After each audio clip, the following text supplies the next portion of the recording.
heal the abandoned. Excuse me? Sorry about that. I That's forgot to okay. press record. So that's why I'm running to heal the abandonment and betrayal left behind by our elected officials and to restore participation and trust in our government. As a youth, I created a garden for my community with a shovel and seeds, which led me to public speaking, public servantry, and public policy. And through gardening, I learned about Assembly Bill 551, which would allow private vacant lot owners to lease their lands for agricultural and animal husbandry purposes. So I later began to advocate for AB 551 to be incorporated into multiple city ordinances as a means to create more green space, reclaim community spaces, beautify our neighborhood, and restore and reform the need to for environmental legislation and policies. And so, for too long, our so called leaders have remained silent, complacent, and compromised to the issues that have affected every single one of us, like healthcare, immigration, rethinking and reforming democracy, and economic security, and have sold their souls and communities out to wealthy donors and special interests. And so, as your next representative, I will build a bridge into politics to better accessibility, affordability, and equity, to increase participation, foster trust, and to reduce the corruption and abuse of power. And with that being said, I hope you see the leader I'm meant to be and the vision I plan to bring. Thank you so much. Thank you. Does anybody have any questions for Samantha?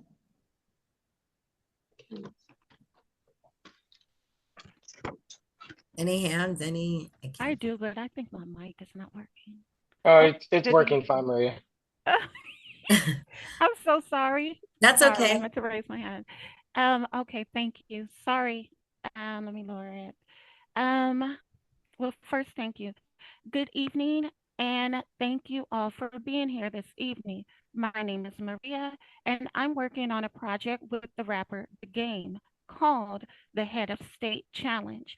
It comes from his song called Head of State, which he talks about a lot of positive things that he would do if he was president for one day. My question to you is, what would you do if you was president for one day and why? Thank you so much. That's a really good question. I mean, I think if I was president for a day, I would open the house so people could address their concerns and just to get to know me better and so we can have more interaction. Um, I mean, I guess that's the best response I can give you. Thank you. Thanks so much. It's interesting, Maria, how everyone's answers have been different, right? Yes, yes, most definitely. I get a lot of different answers from people. It's funny, but I do appreciate their answers though. Does anyone else have any questions?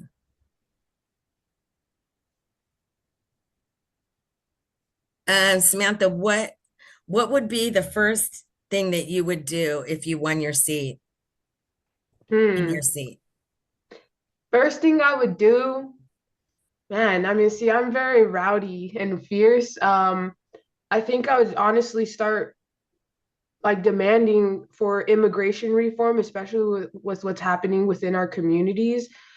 People shouldn't have to live in fear or emasculated by our own government, you know. So, working towards immigration reform to abolish ICE and establish clear pathways towards citizenship. Thank you. Does anyone else have any questions? Stephanie, you always have something. Girl, what's up? I'm feeling a little down today, so You are? Me too. I got you. So no one else has any questions for Samantha? I do. Oh, I do Yeah. too. Yeah, Oh, you just said go ahead, abolish Paul. ICE. Hi. You said abolish ICE, but the reality is there's a whole ecosystem going on here. When I say ecosystem, you have the military industrial complex, Mhm. you have the police industrial complex here in LA, The ecosystem is now the private prison complex. This is not about, I don't think it's about importing people or deporting people of color into these prisons. It's about head count and how much money and profit they Money. make. And they're building incinerators there too, by the way. And they have no accountability. You know, the thing is you have to go against Secor and Geocorp and Garda. You know, they have that prison in Dilley. Are you familiar with the I children? am familiar with that. Children. No child should be, little toddlers should be treated like that. And you know, the guards there, as far as I'm concerned, they're war criminals. You know, I think they should take them out, take them to the is it the ICC, International Criminal Court, and try them. You know, it's just insane, and they're just doing it. They shouldn't be. So the real culprit in this is the corporations, the giant corporations. Those are the people to go after because it's an ecosystem now. And like the LAPD, they have vendors. You know, the more people they have in the county jail, more money they make. Vendors sell them, you know, food and everything. And then there's the court system, the legal system that's part of it too. So you're aware of this already, I presume, Miss Mota. Okay, good. Yeah, so that's the real culprit. Well, yeah, it's like you said, it's corporations. It's all about money at the end of the day. Expanding private, it's literally like you said, they're private prisons, and it's about time that we start empowering people to want to make a change and make a difference within their own communities. And we can't water it down. The reality is we are placing young children and traumatizing them Yes. And into getting them sick. these systems, and it's a way to only keep the people that have always remained poor and emasculated down. And it's about time we start rising up as a whole people. So how are you going to do it? Shoot. I'm going to be a fierce and energetic leader. For example, when Mike Johnson during the shutdown told, like, literally the people, like, it's up to Democrats to open the government, that's where Democrats, could have changed the game. And without Republicans there, should have had a call, and said, Mike Johnson said it's up to us to reopen the government. And that's where we have, like, the opportunities. We have to stop being so silent and complacent, and we need strong leaders and people within our governmental systems, and to create like more like a better horizon for our youth, so there is a pipeline into politics. Thank you. And one more question, Naibingi. Greetings, Michelle and everyone else. Yeah, I was wondering more about the seat. Is it open and who you're running against? No, it's not an open seat. I'm actually challenging an incumbent. And the reason I'm challenging her is because she is not an engaged and involved representative within our communities. And more than that, like, I just don't believe that there should be a representative in Congress who's like in a major conflict of interest. Her husband has sued Los Angeles County and profited millions of taxpayer money, and that could have been contributed to our community. So it's a form of corruption, and I just don't believe like corruption can speak on corruption. Can you say her name? Who are you running against? Oh yeah, so I'm challenging Sydney Camlogger Dove. Oh, okay. That's interesting. I'm going to put my contact in the chat. I'd like to help your campaign. Thank you. Okay, thank you so much, Samantha, for coming. What we do after this is we send a recording out to all the members and have them vote in a poll, and then we'll get back to you and let you know. Thank you. And then next we have Steve Hill, who's also running for the same seat in CD 37. Steve, let me try to get you on a pin.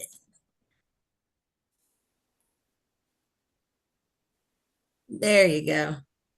Hey. Everything ready? Yeah, you're ready. You're on. I won't start talking till everything's ready. You're on.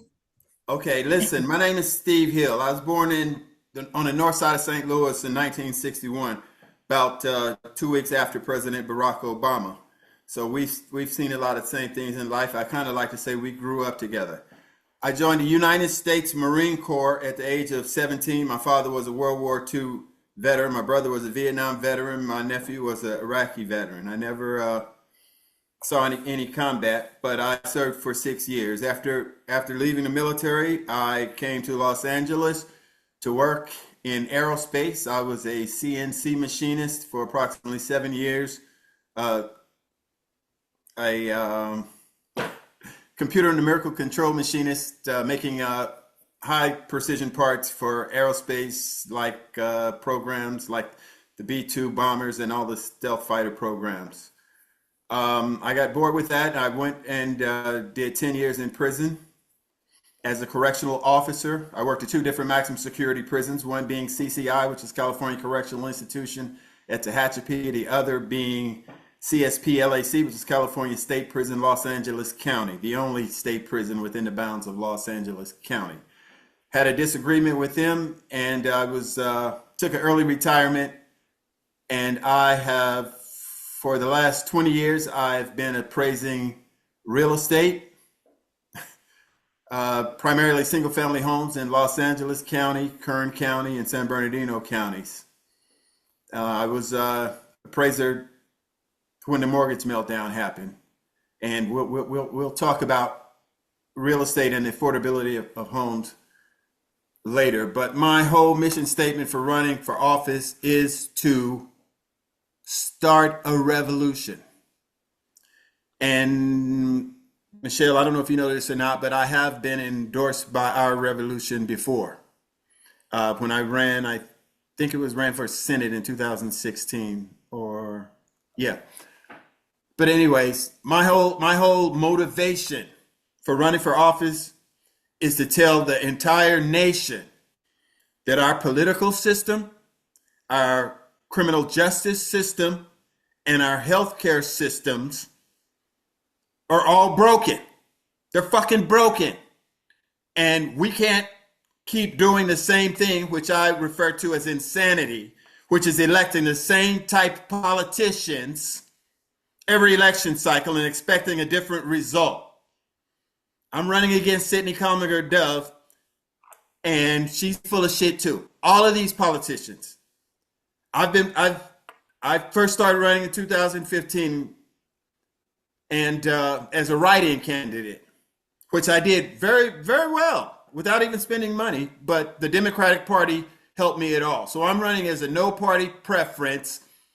I have no gang affiliation. I don't want to do with the Republicans or the Democrats. I want to start a revolution, and I'm not taking any money. You can't donate to my campaign, because once you start accepting money from special interest groups, corporations, the people lose their power. I'm for the people. I want the people to maintain the maximum amount of power we can, so we can get something done in politics. How much time I got left? Because I could go on for a minute. I know you can, Steve, but I love it all because I'm for I wish you revolution got too.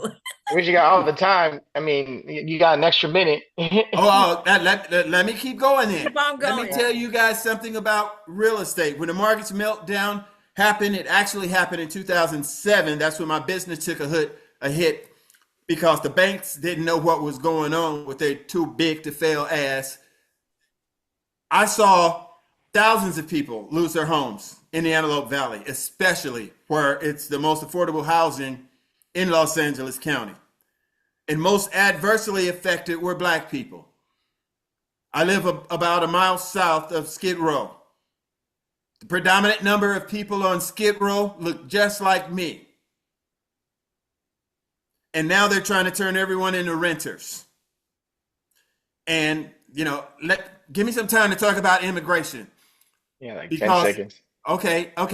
Because you guys noticed that they're in North Los Angeles County where they have surplus land that's buildable for single family homes. And I know a lot of the builders, Kaufman and Broad, Pulte, Lewis Homes, They're not rating any of the new home construction sites. You know why?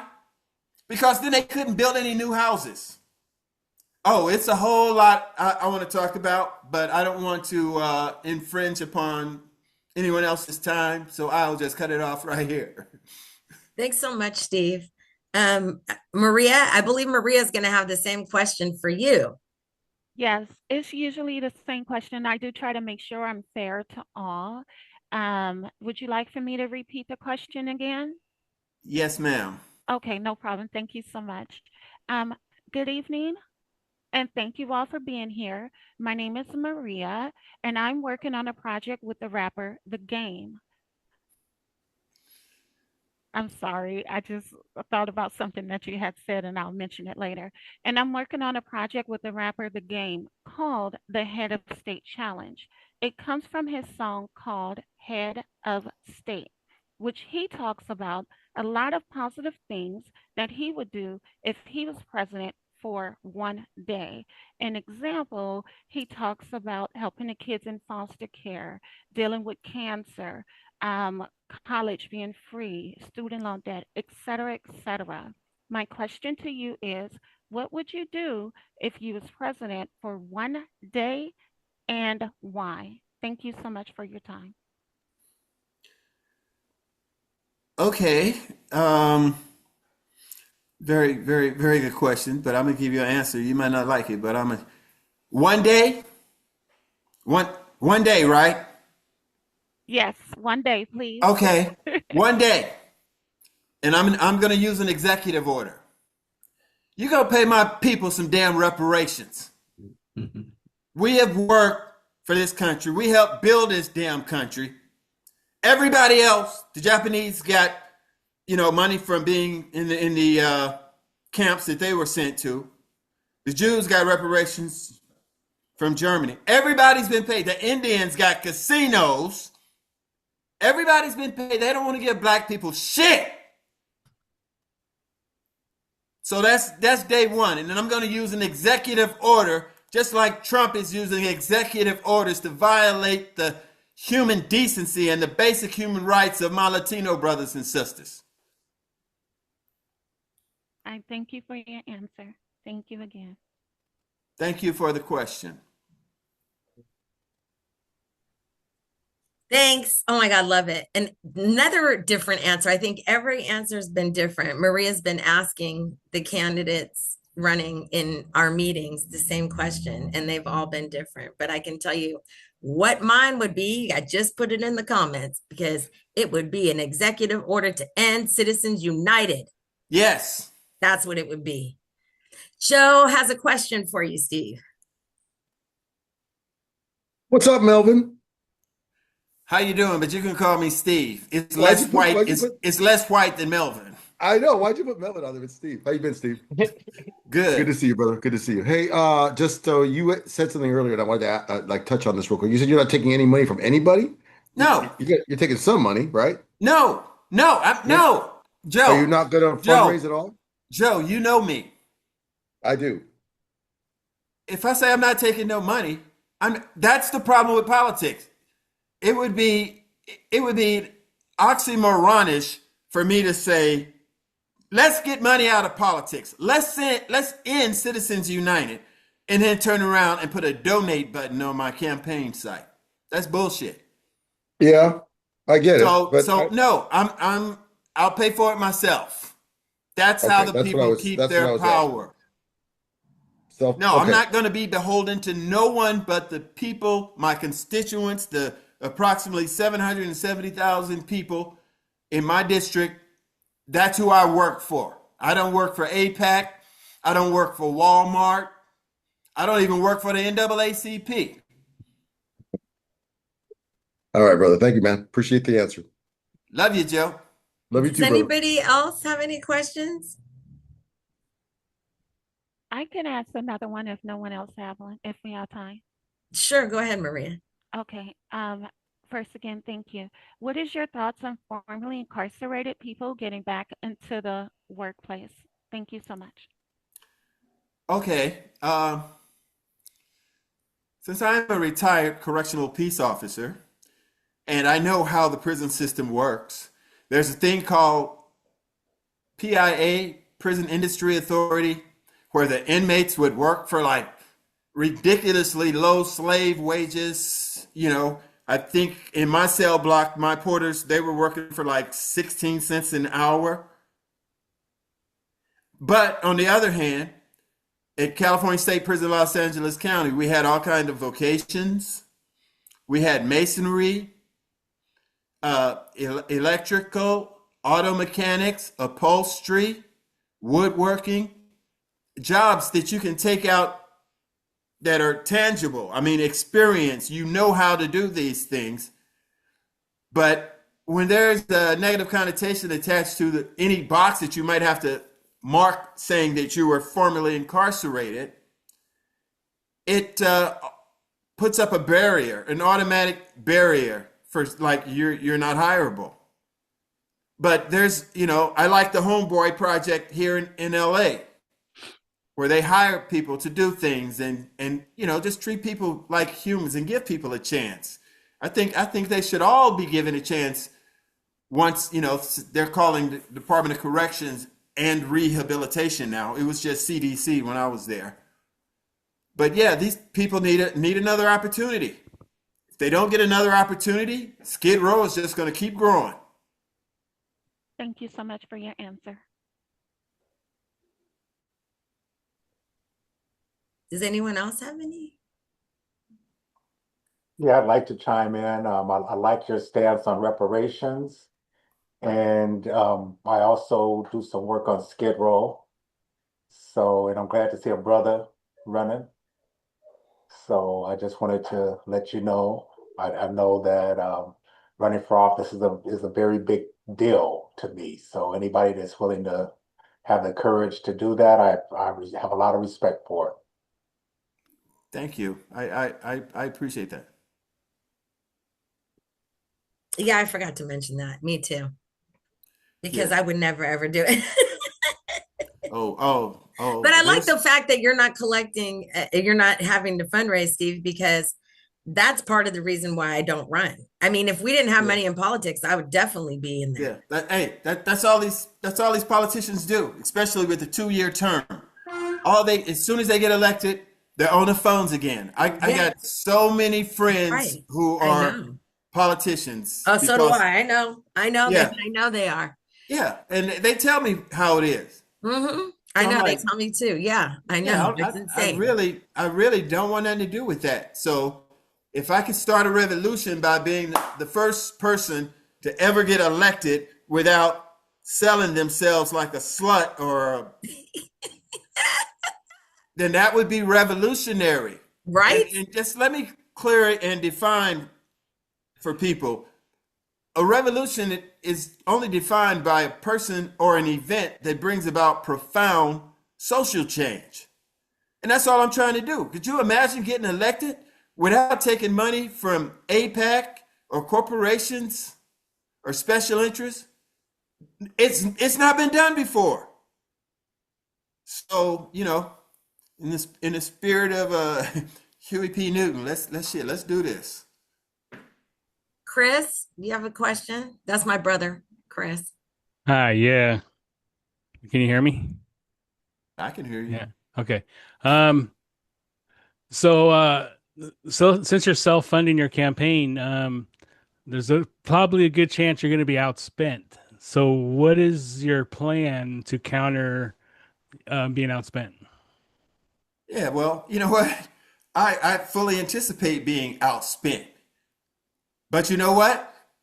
I'm not going to be outsmarted. Social media is free. Free. Threads, Instagram, Facebook, TikTok. I'm going to be all over the damn place in about, when I know that people are starting to pay attention. I've run before, so I have the experience to know that people are so intellectually lazy that they don't start paying attention until about 30 days before. And, I just had an event over at Lamert Park, talking to people and handing out cards and, actually being on the ground, grassroots, communicating with people to find out what the issues are. And trust me, over in Lamert Park, people are talking about reparations. Your rent's due. Time to pay us. Yeah, don't know about in this America. We have an insatiable appetite for cheap labor, preferably free, but we'll do cheap labor by exploiting my Latino brothers and sisters. And then just because Trump get in office, they want to kick them all out the country. Bullshit. They make up about 17% of our whole economy. So, yeah, let's start a revolution. Yep. Thank you. I'm with you. Revolution. Thanks so much, Steve. Yeah, no problem. Thank you for inviting me.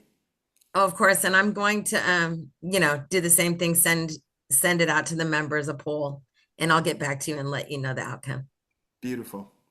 Thank you.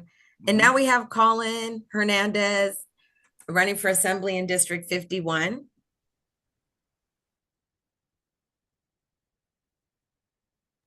I'm muted. I was muted. Sorry. I'm here.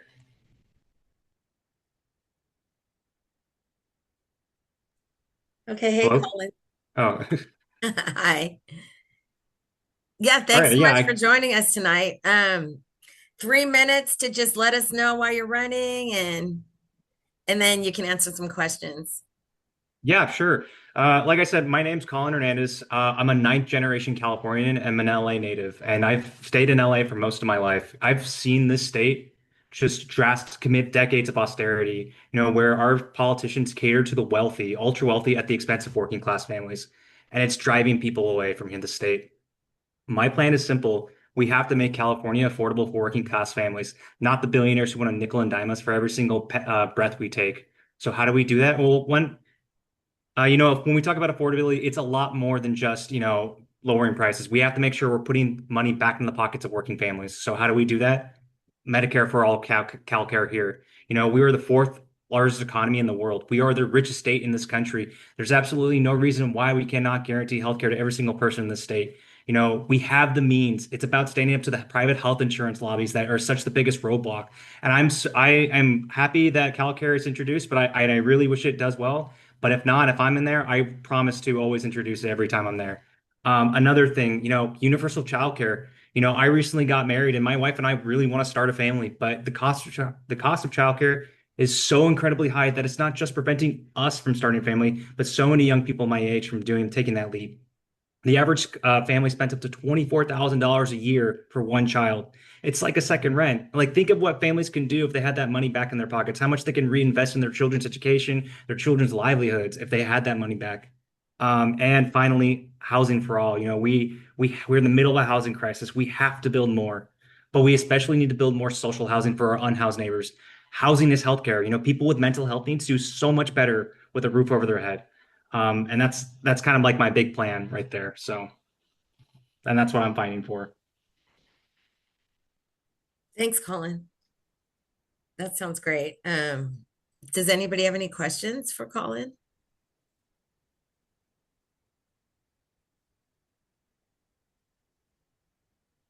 I'm My trying to hand look is and up. see. Oh, okay. Of As course. usual. I try to be Yeah. fair. I try to be fair so everyone get the same answers. I mean, questions so they don't feel left out, so it wouldn't be, hey, she asked them this and didn't ask me this. So I try to be fair. Um, would you like for me to repeat the question? No, I got it. Okay. I've been thinking about what I would say. That's such an interesting answer. I think personally for me, there's a lot of things I would do in a day. I Mm-hmm. think one would probably, just redistribute all the money in this country. What was it? The top 1% owns more wealth than the entire middle class. That is insane. That is obnoxious. That is greed, and it's unwell. It's an addiction that a lot of these billionaires have. They just want more and more, and we have to stop that. I don't think billionaires should exist personally, so I would probably make it a law to not, it's an executive order to like outlaw billionaires. That would be the big thing. I think the next one would probably be, wipe student debt and give everyone health care. So, but yeah. Thank you so much for your answer. Thanks, Colin. Does anyone else have any questions? No. Hi. Yeah, I have. Oh, Paul. I'm hearing a lot of people who are running for office talking about, um, our housing crisis, that we need to build more. But what I've learned, like there's one building in Santa Monica, for instance, I live in Santa Monica, that built luxury apartments. Yeah. Okay. And all right, the building has value. Okay. They're not renting anything out. Why? And they're empty. Why? I Because think I know what you're gonna say. the value of the building's going up, and that's where the money is, and they can borrow off of it. And meanwhile, the loss that they're having is laundering money. I don't think there is a shortage. I think there's a lot of things that people can do. And yeah, Samantha, after this, I'm sure you can talk about it. But I think there's a lot of people can do with a lot of these buildings that aren't, there's office buildings that can be converted into homes, for like 300 a month or 400 a month, maybe five. It would be good for the economy too, because then people will be able to move up. But this is money laundering to me. This isn't a housing crisis. And tell me I'm wrong, okay? I'd like to, if I am, tell me why. Look, I don't agree. I don't disagree with you. There are a lot of housing available.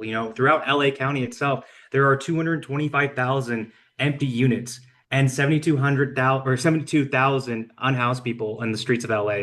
It doesn't take a genius to know that's three times the amount of housing for all of our unhoused neighbors.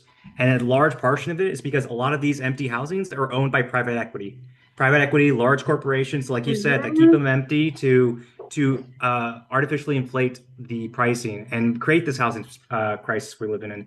Part of my plan would also to bring in private equity. We can't have private equity control every single facet of our lives. Private equity owns hospitals. The quality of care goes down.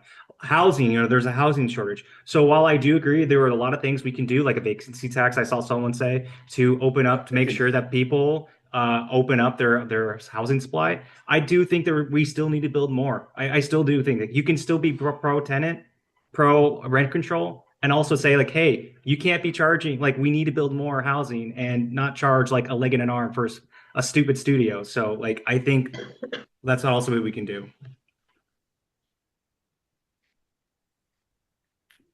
Thanks Samantha. so much. Does anyone Yeah. I mean, I kind of agree with Colin, but it needs to be done differently because I mean, I'm from Santa Monica and was pushed out Yeah.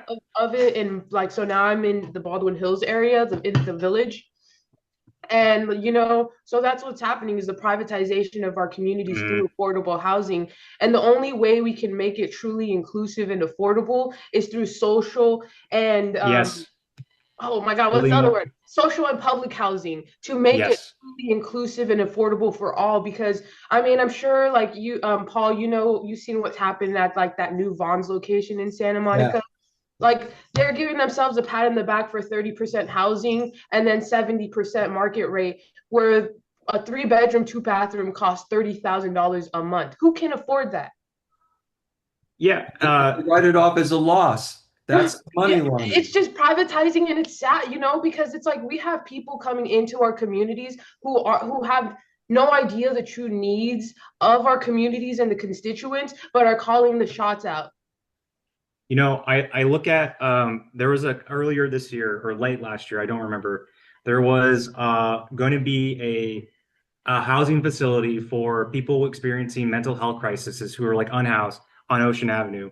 And a lot of those people said no, because that piece of property is valuable. It should be luxury apartments, to hell with poor people and especially people with like special needs, or not have special needs, mental health needs. I think it's disgusting. Like, we have the means to put everyone in housing. I could think of 3 fucking examples in downtown that how magical it would be to turn those giant skyscrapers that have been riddled with graffiti to social housing, to house people. That could be such a unique thing, an opportunity, especially with the Palisades fire. When we're trying to rebuild the Palisades, how monumental it could be when we build affordable housing there. So not just the ultra wealthy can be Oceanside, but people, you and I, we working class people, can be there too. So that is also part of my plan. And Paul, I want to make sure when I'm saying build more, I'm not saying we should give carte blanche to developers. That's not what I'm saying at all. I want to make sure that we are building more social housing, to follow a Vienna style model of housing. So people of all economic classes can live side by side together and for cheaply as well. So Last question, Steve. Can a real estate appraiser chime in here? Listen, you guys have no clue how much the people with money manipulate these markets. They do. It's so many loopholes. It's so many games they play. First, let me tell you this. You need to know this. Market value.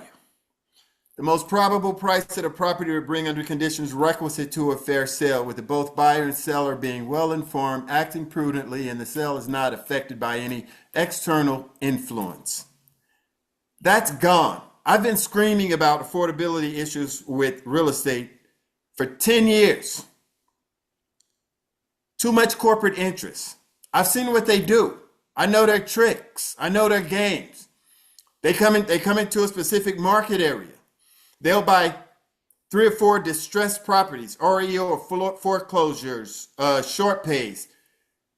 They will refurbish those houses with contributory value that increases the appeal. You increase the appeal, you increase the value. So now you got 5 comparable properties that are all worth way more than market value. That is what has negatively impacted the affordability factor as it relates to entry-level homes. Now, entry-level homes used to be, people in their maybe early 30s, late 20s. Now the median entry-level buyer is 40 years old. 40. That's not the American dream. They have fucked this up for everybody. And in LA, where I live at, just southeast of downtown, the zoning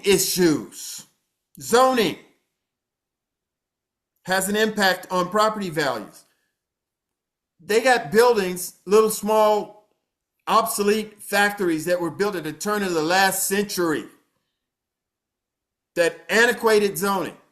They should be building houses, multifamily units, something to increase the saturation of single-family homes. People need housing. And they're playing games with everybody, but nobody wants to tell them the damn truth. People need to hear the truth. We can go on. We can go on about this forever. Stephanie, Nayabini, I think you were next. Yes. I just wanted to say real quick that I'm supporting Colin. We both are Democratic Socialists of America activists, and I'm so glad to see progressives that are on this call. That the number of progressives are increasing, and I'm happy to see that. So I just wanted to throw that out there. Yep, that's true.